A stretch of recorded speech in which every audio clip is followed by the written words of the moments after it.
All right, so a while back, I was a little bit lazy when it came to putting up a curtain rod. I did not properly anchor it in the drywall. And so what's happened is my drywall has started, or the screws have started to pull away. So you can see here, especially what's happening, purely just my fault. I stuck a drywall screw in there that wasn't strong enough for the application. You can see it's happening a little bit here as well. And I am going to repair that today. So I got one of the drywall repair kits. I am going to use that and we'll see how it goes. So this is the kit that I've got. I got this. It's got the putty knife. It has sandpaper for sanding it down, and it also has the patch. So it's got the little patch if you have like a big hole. These are small, and so I'm not going to need the patch, but I went ahead and got the kit because it was a better deal at the time anyway. But I'm going to take you through the whole process of filling that in, sanding it down, and then reinstalling the drywall screw. So let's get right to it. All right, so first step here, obviously you want to go ahead and get this out of the wall. This is not going to be difficult. I got my drill here, but it's not going to be difficult because it's almost completely pulled out as we speak. So there we go. So I got this out. Let me get this other one out here.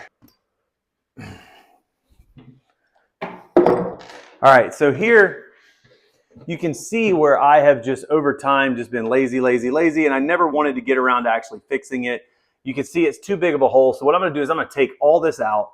I'm going to patch it. I'm going to let it dry, and then I'm going to replace it with a proper drywall anchor that will actually hold what it needs. So this is what happens when you try to just use what you have on hand. You don't do it the right way. You end up fixing it later. So let me show you what it looks like to get this stuff out.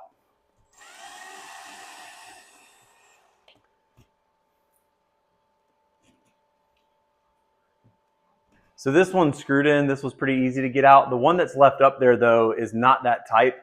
And so I'm going to have to just grab a pair of needle nose pliers and basically just rip it out of there.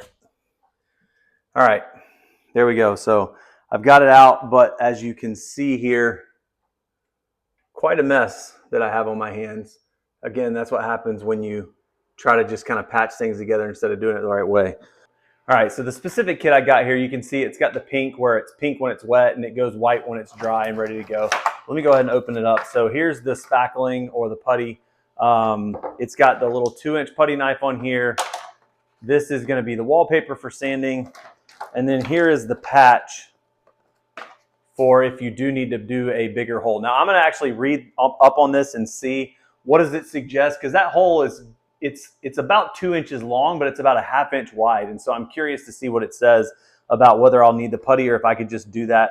I mean, whether I'll need the patch or if I can just do it with the putty. All right, so after reading up on this, I am going to go ahead and just use this patch kit.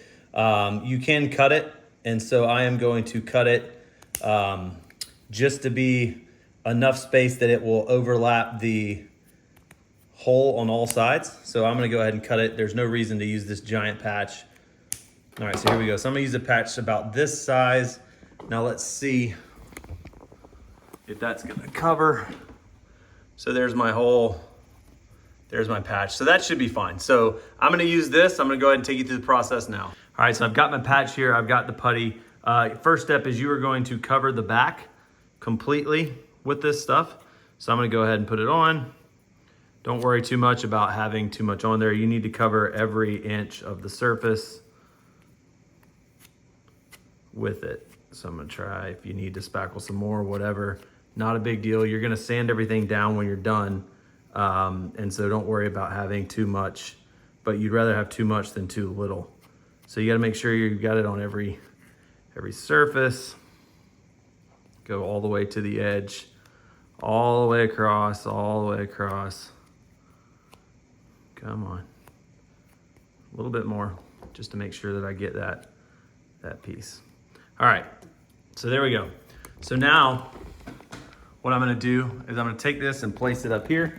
All right, so now I take my patch, I'm going to center it, and I'm gonna press it on.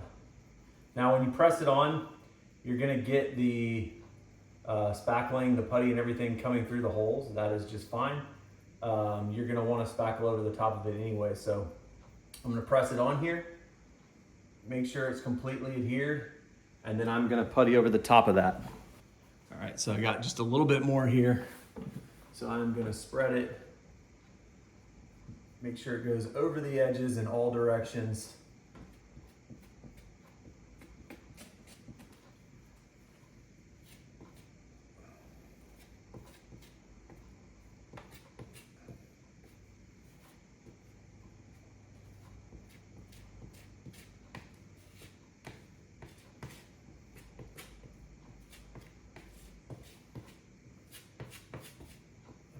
I actually need a little bit more because I need to cover a spot of the wall that I had messed up in one of my last attempts to sort of just rig it instead of actually fixing it. All right, there we go. All right, here we go. So at this stage of the game, you don't have to worry at all about it being smooth or flat or anything else. You just need to make sure that you have covered every surface. And then later you're gonna come back and you're gonna sand everything down. So just get it up there, make sure that you've covered all of it and there's no edges or anything that are exposed. And then you're just gonna wait for the pink stuff to turn white. All right, so there we've got the patch. And then here on this section, I actually did not need to patch it. I was able to it was a small enough hole. I just got a blade full of putty basically and just ran over it a couple times. Now I'm just gonna wait for it to turn white, then we'll sand it down.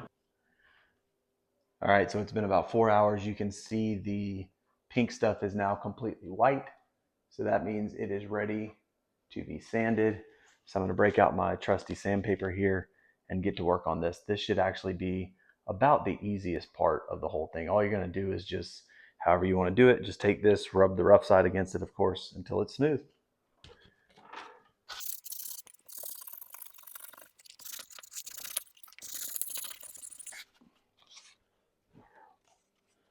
You can see all this rubbing off onto it.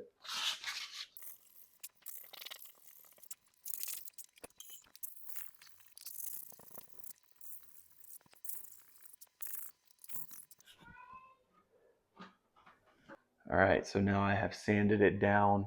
Basically, you just do it until it's smooth to the touch. You can see here how much stuff fell off. So it's good. See, should be good to go now. Now I'm going to go get our paint. I'm going to paint over it, let it dry, and then I'll put the drywall screws in. All right, so I realized I grabbed the wrong paint can. That's why it's still light.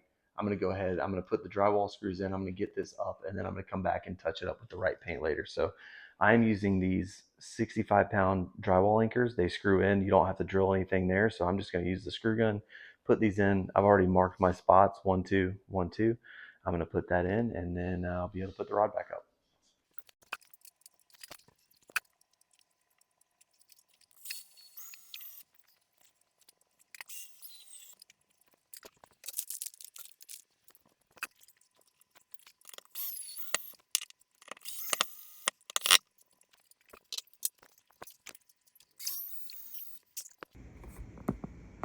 All right, so I realized that I have the wrong paint. I thought I had this wall paint, and I do not. And so I'm gonna have to paint it later.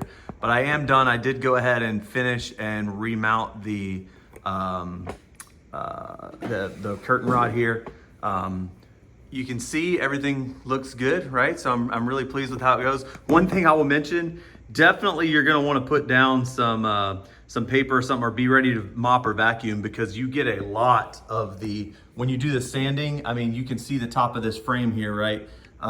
You get a lot of residue and debris and stuff coming down, but overall, I am pleased with it. I'm gonna go ahead and go get the paint at lunchtime today and I'll get it finished up, but I'm happy to have the curtain rod back straight again, no longer pulling out of the wall like it was. And yeah, I'm really happy with the kit. All right, so overall, I'm really happy with this. It did exactly what I needed it to. Now, whether you're gonna need the patch or not really is just gonna depend on the size of the hole, what you wanna do with it afterward, how much strength you're gonna need. You know, if it's just an aesthetic part in the middle of a wall or something, it's easy to use this. If you're gonna put structure or anything like that into it, you may need something else. But this stuff is super easy to use. It spreads on just like Play-Doh, no issues whatsoever. It's nice that it comes with the little putty knife so you can kind of smooth it out. And it's really, it's really difficult to mess this up. It goes on pink You wait till it turns white, and then you just take sandpaper, scrub it down, and you're pretty much done. So super easy to use, whether you're handy or not, it doesn't really matter. I think someone who is, not handy whatsoever would still be able to do this no problem. If you can paint something, you pretty much can do this. So it does exactly what you need. What else are you looking for?